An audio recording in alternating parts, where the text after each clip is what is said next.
Welcome back to The Gist, as we continue with John Kabat-Zinn's exploration of the senses.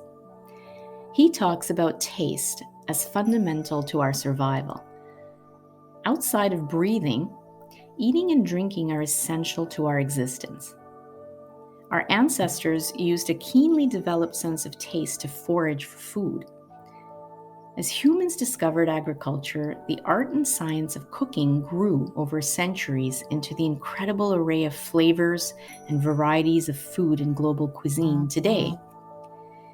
Few of us today have to cultivate or hunt for our food, but eating remains quite central in our lives. Ironically, as our food supplies have grown and many of us are privileged to have plentiful to eat, we have begun to take food and in turn taste for granted.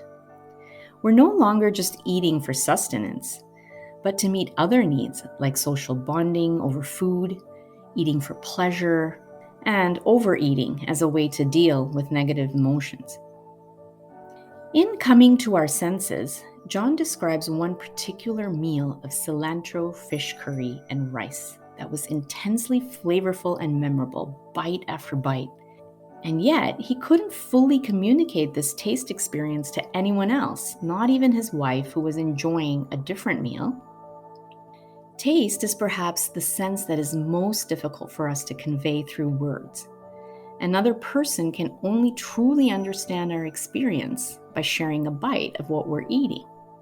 Even then, their sense of taste may be a little different than our own. In his mindfulness work, John regularly has workshop participants engage in eating a single raisin, slowly and intentionally.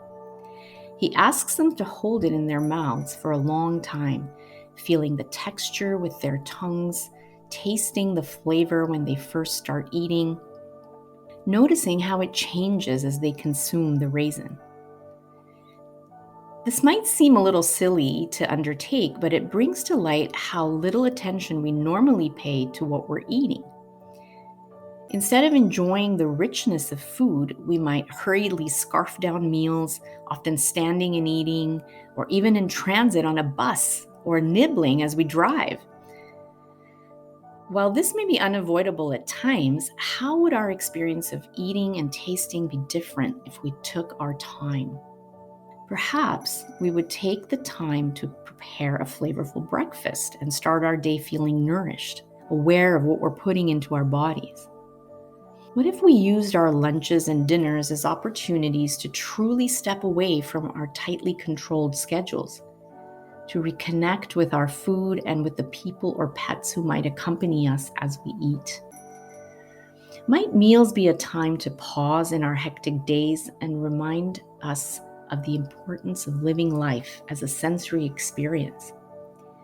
If we punctuated our days to honor this essential act of eating, to find joy in the complexity of flavors and textures, we might better appreciate how food sustains us day in and day out, and recognize how many people in the world don't actually have this privilege.